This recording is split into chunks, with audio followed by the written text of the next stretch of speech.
Napahiya daw si Jose Claire Castro. Pero alam nyo, no, hindi napahiya si Jose Claire Castro, kundi kayo na sumigaw sa kanya. Dahil ipinakita nyo lang, no, hindi lang kasi kayong napahiya dyan napasama pa yung mga Pilipinong nananahimik. Diba? Kasi biruin nyo, nandyan kayo sa ibang bansa, sumisigaw kayo ng ganyan, nakakita kayo ng mga tao dyan sa Canada na hindi Pilipino. Isipin nila, ganito pala ang ugali ng ibang Pilipino, no? So dito, hindi si Jose Claire lang ang napahiya, kundi kayo, dahil nagsasalita kayo ng hindi maganda, no? Tapos nandyan kayo sa ibang bansa, di ba? Sa nakikita ko dito parang ginawa nila, puro mga vloggers to, gumagawa ng reels para kumita ang puta. Di ba? Pansin nyo ignan nyo yung video di ba, nakahirera na yan, konti lang, parang puro nagre-reels yan ipinopost sa Facebook. Napanood nyo ba mga boss, no, yung video na kung saan viral ngayon dahil si Jose Claire Castro sinusundan ng mga kababayan natin dyan sa Canada, na itong si Jose ay gagawa lang naman sana, no, ng video, so magsushoot lang sila.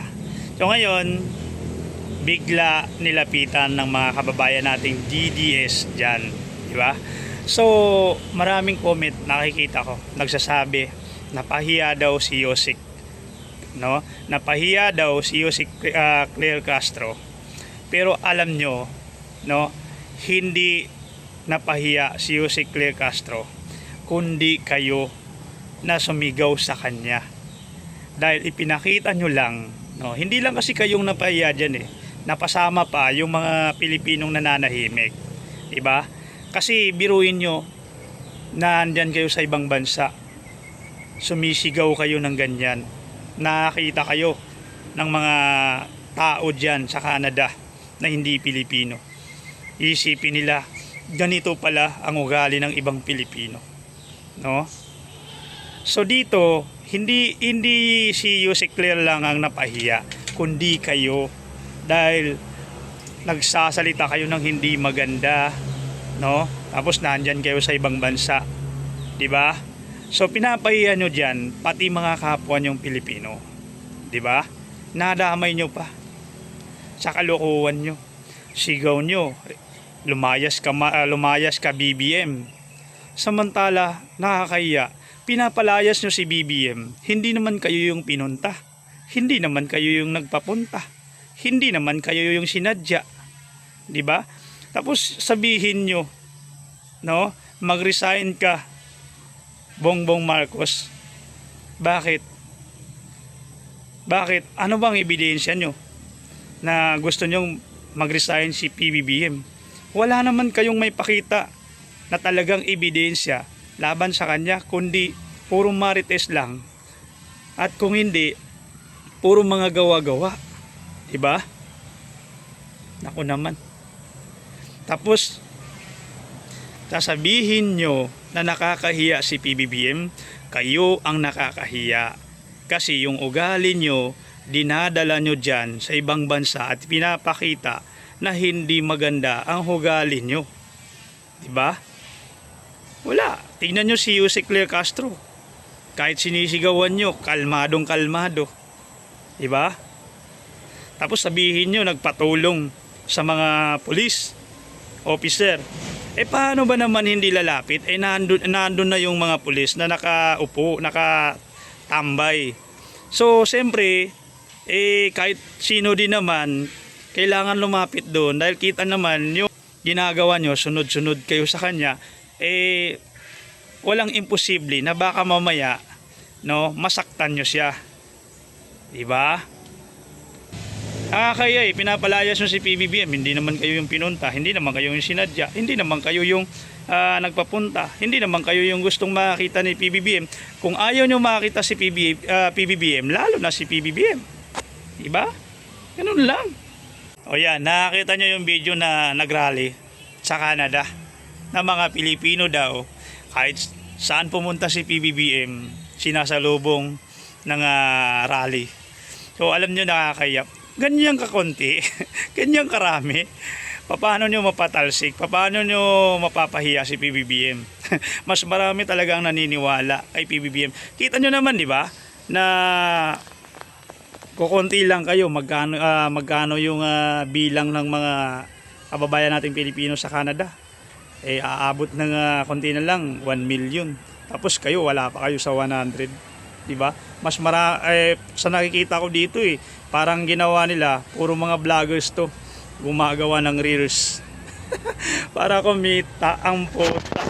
Di ba? Pansin nyo tignan nyo yung video di ba, nakahirera na yan, konti lang, parang puro nagre-reels yan ipinopost sa Facebook.